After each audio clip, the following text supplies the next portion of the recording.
Philly as the 76ers make their choice. The question is, was it the right one? Hey, good morning. You made the right choice to tune in. Welcome to Get Up.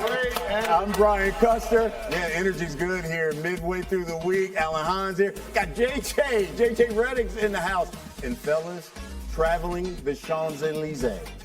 Eating croissants and baguettes in Paris. Yes, it's windy in Paris. He was with Victor Wembanyama, who's the projected #1 pick all day. He's going to join us live from Paris as well. But you know what? We got to start with the thriller of the night. It was the Lakers on the road, Nuggets, Game 1, Western Conference Finals. Hey, look, it's LeBron, it's the Joker. We get right to the first quarter, and this is what we saw. Jokic pushing it in transition. Sidestep three by Porter Jr. misses, but there's the Joker, the putback. Nuggets up early, and they just dominated the offensive glass. And take a look at this, backing down. Look at Anthony Davis and Contavious Caldwell-Pope finishing. Nuggets were rolling early. Austin Reeves driving. LeBron James, look at the pass to Anthony Davis, who throws it down. The Lakers cut the lead to 10 at this point. But the next possession, how about the fleet of foot? Yeah, footwork, the dancing bear. Nikola Jokic had it rolling in that first half.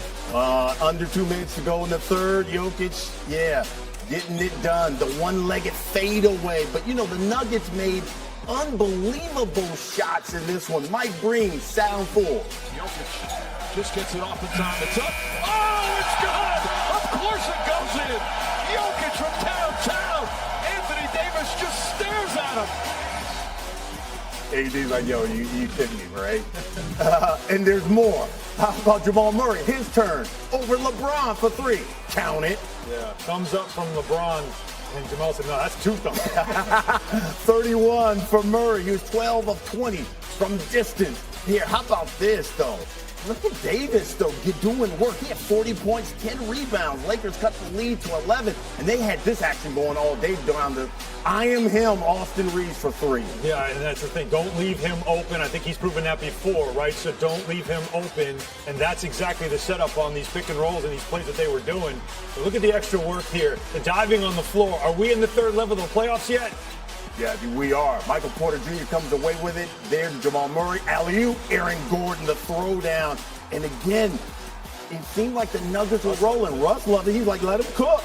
But here comes the Lakers again. And again, Austin Reeves. That was an 8-0 Laker run. Reeves had 23 in this game. It's going down to the wire, it seems. Caldwell-Pope off the glass, though. Nuggets up 5.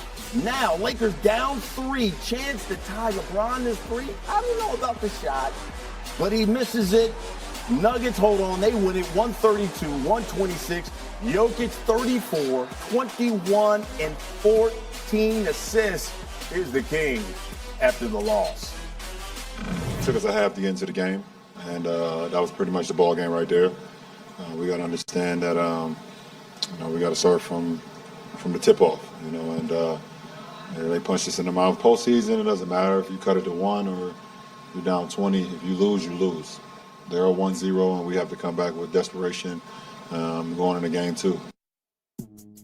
Listen, no player has responded better to a Game 1 loss than LeBron James. He has a 12-9 series record after losing the opening game of a playoff series. The 12 series wins in that spot are 4 more than any player in NBA history. Okay, guys, so let's talk about this. If you look at it, you get LeBron, you get AD. Both of these guys had massive games. They played over 40 minutes.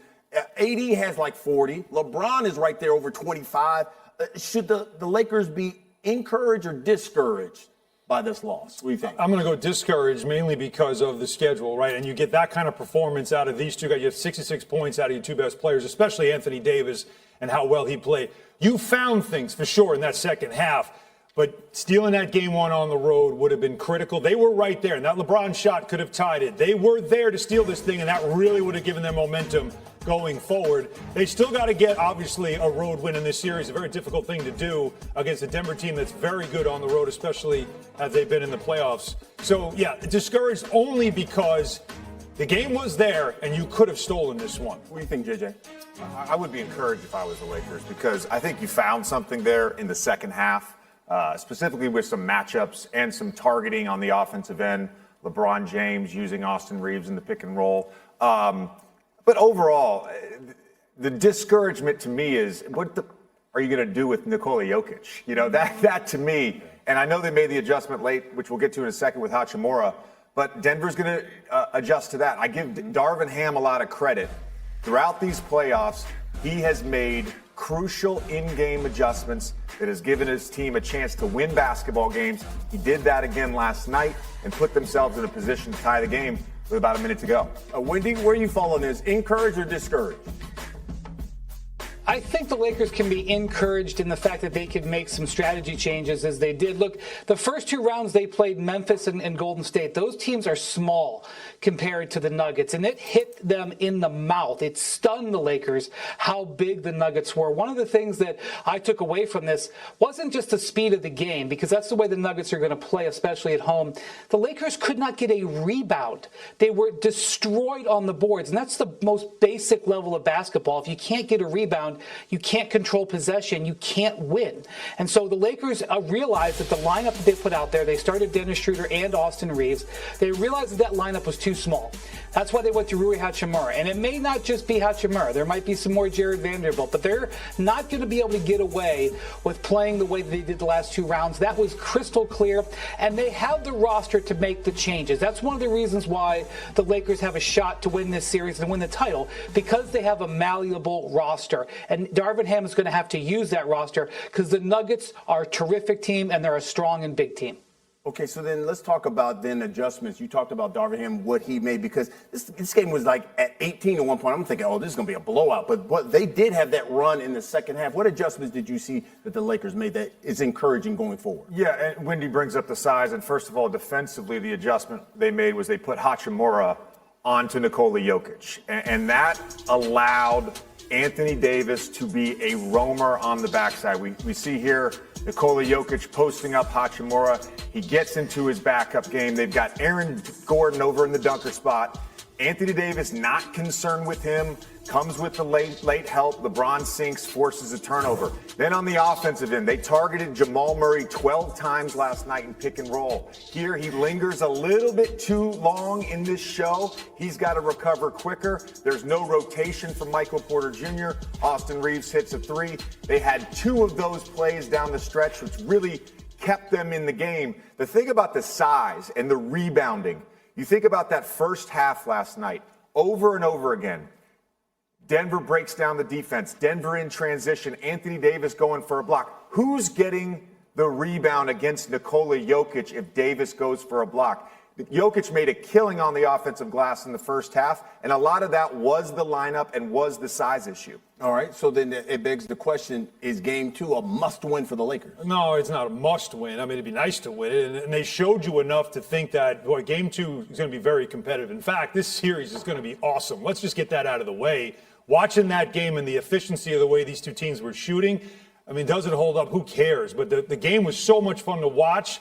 And then that finish gave you that sense that this is going to be a lot of fun. That Game 2 now, if you're the Lakers, you know, first half was, the first quarter was what it was, but the rest of that game was extremely competitive. To say must win in a Game 2 when you're on the road, I think is fallacy. I think it'd be great to get a split, and they look like a team that certainly could do it. And if they do it, then you can start leaning towards, can they take the series? Okay, so the only reason why I say this is because you guys just told me that they knocked off Golden State, which is basically a shell of themselves. Now you got a Nuggets team that is much taller, that is going to run, and these games are coming fast and furious. And this isn't like this is a young Lakers team. No, you got to So recharge the you're battery. going to tell me Game 2 is not a must-win? I'm not going to tell you any game is not a must-win. It's the playoffs. It's the playoffs. This is one of my most hated terms in sports. A must-win in the playoffs. You think, especially the Lakers don't have home court advantage. They've got to win a game at some point in Denver. You never want to go down 2-0 in a series. I hate the term must-win. I'm moving. I'm starting a petition. Can we please abolish it when talking about playoff games? You can't let a game go in a 7-game series. You want to call it a can't lose? Is it better to say that? Yeah, exactly. It's not They about can't playing, lose. but you can't They lose. Let's just do that. What's the objective of sport, Whitney? Whitney, what's the objective of sport? I'm trying to figure it out. Go ahead, Whitney. Yeah, clearly. I was going to say that the Nuggets were